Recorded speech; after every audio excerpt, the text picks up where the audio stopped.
പത്തനാപുരത്ത് മോട്ടോർ വാഹന വകുപ്പ് നടത്തിയ വാഹന പരിശോധനയിൽ ഒരു സ്കൂൾ ബസിന്റെ ഫിറ്റ്നസ് സർട്ടിഫിക്കറ്റ് റദ്ദാക്കുകയും മറ്റൊരു ബസിന് പിഴയിടുകയും ചെയ്തു. പത്തനാപുരത്തെ ഒരു മാനേജ്മെന്റിന് കീഴിലുള്ള 2 ബസുകൾക്കെതിരെയാണ് നടപടി. കഴിഞ്ഞ ദിവസം 99ാമത് സ്കൂൾ വാർഷികം ആഘോഷിച്ച മാനേജ്മെന്റ് സ്കൂളിലെ ബസുകൾക്കെതിരെയാണ് മോട്ടോർ വാഹന വകുപ്പ് ദ്രുതഗതിയിൽ നടപടിയെടുത്തിരിക്കുന്നത്. ഈ സ്കൂളിന്റെ വാർഷികാഘോഷങ്ങൾ ഉദ്ഘാടനം ചെയ്യാൻ രാഹുൽ മാങ്കൂട്ടത്തിൽ എത്തിയതാണ് പെട്ടെന്നുണ്ടായ നടപടിക്ക് പിന്നിലെന്ന ആക്ഷേപവും ഇതോടെ ശക്തമായിട്ടുണ്ട്. പാലക്കാട് MLA പത്തനാപുരത്തെത്തി സ്കൂൾ വാർഷികം ഉദ്ഘാടനം ചെയ്തത് പത്തനാപുരം MLAയെ ചൊടിപ്പിച്ചതാകാം നടപടിക്ക് പിന്നിലെന്ന ആക്ഷേപമാണ് ഒരു ഭാഗത്തു നിന്നും ഉയരുന്നത്.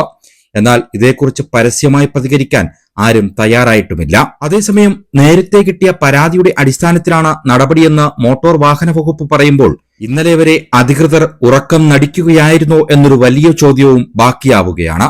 ഉച്ചയ്ക്കു ശേഷം മറ്റു സ്കൂളുകളിലെ വാഹനങ്ങളും പേരിനു വേണ്ടി പരിശോധിച്ച മുഖം രക്ഷിക്കുവാനും അധികൃതർ തയ്യാറായി. അപ്പോഴും രാവിലെ ഫിറ്റ്നസ് സർട്ടിഫിക്കറ്റ് റദ്ദാക്കിയ അതേ സ്കൂളിലെ മറ്റൊരു ബസിനു കൂടി പിഴയിട്ടു എന്നതും എടുത്തു പറയേണ്ടതാണ്. വിദ്യാർത്ഥികളെ കുത്തിനിറച്ച നിരത്തുകളിലൂടെ പായുന്ന ഓട്ടോറിക്ഷകൾക്കെതിരെ പോലും നടപടിയെടുക്കാൻ മടിക്കുന്ന MVDയുടെ തിടുക്കത്തിലുള്ള ഈ നടപടിക്ക് പിന്നിൽ ഗതാഗത വകുപ്പിന്റെ സമ്മർദ്ദമാണെന്നുള്ള ചർച്ചയാണ് അണിയറയിൽ സജീവമാകുന്നത്.